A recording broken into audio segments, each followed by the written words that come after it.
So Sunil, if the India appeal is so strong and so encouraging, then why is that for 2022 we had a big fat sell number by FIs? And if I look at this year also, even though last 10-15 days FIs are back, on a net basis the number is still down 29,000 crore for the year. कभी होता नहीं है. Is my voice reaching you? Hi, Sunil, is my voice reaching you?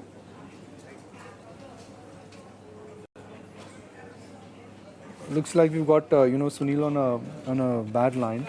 I'm just simply going through his notes, and the note is titled "The Singing Sun: Random Thoughts" by Sunil Singhania, and he's covered a range of topics in this.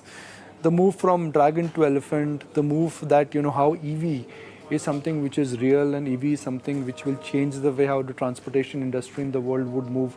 He's talking about a very simple things about takeaways from Berkshire Hathaway.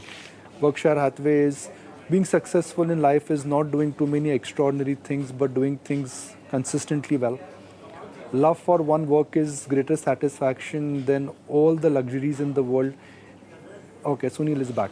Sunil, in your note, and you've just highlighted that the India appeal and the interest towards India is at an all-time high. If that is the underlying mood, then what explains that big fat sell number for 2022? And even for the year, FIs may be back, but the number is still down 29,000 crore on a YTD basis.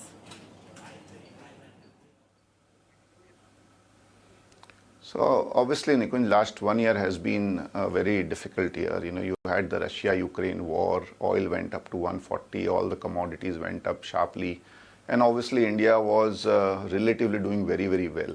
And it's typical that when you have your view on the global equity markets not being positive, and there is one country which does well. So one is the overweight increases, and the other is you tend to knock off what is doing well. So I think that was one reason maybe. And second is there is no one-on-one correlation on a day-to-day basis that if they are positive they will pump in like billions and billions of dollars immediately. It takes time.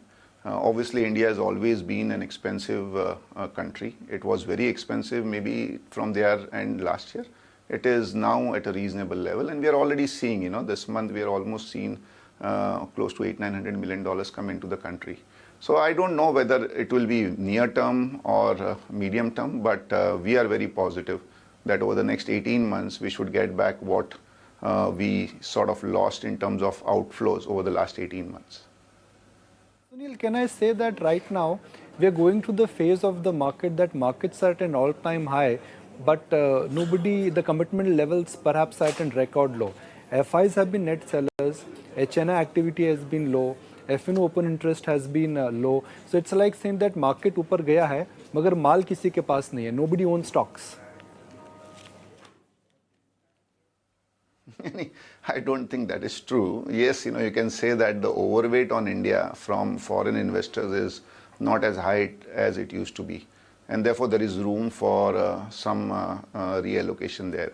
And as I said, the world dynamics are changing. We call it the 4D, in favor of India. One is democracy. I think the world has realized the importance of democracy post what happened in Russia and maybe a threat of what might happen in China. The second is demographics. I think India is going to be a young country at least for the next 20 years with a median age of like 30 years or lower. Third is obviously the huge domestic demand. And we always say that in 22, when the world was debating whether they will have a recession or they will just about have a 0% growth, in India the debate was whether we'll grow at 6% and 7%. And I think it's a great debate to have. And that was all largely because almost 80 to 83% of the Indian economy is domestic. And we have all seen how after 3-4 years post-COVID, we have started going on holidays, spending on festivals, weddings, and so on and so forth. And that is clearly visible in the strong domestic demand. And I think the fourth thing is the digital, benefit which the economy is getting. I think India has lagged in terms of physical infrastructure. We're trying to make up for that. But the digital infrastructure has been awesome. Tax collections are up 20% because compliance is higher. We have the UPIs and so many other things which have made India as an economy very efficient. And I think all this leads us to believe that if there is one economy, large economy in the world, which can continue to grow at 6-7% for the next 7, 8, 10 years, I think it is India. And if you grow that, the economy size almost doubles from 3 trillion to 6.5 trillion. And I think that is the kind of wealth which can be made. So it will happen. Obviously, as I said, India relatively turns out to be quite expensive.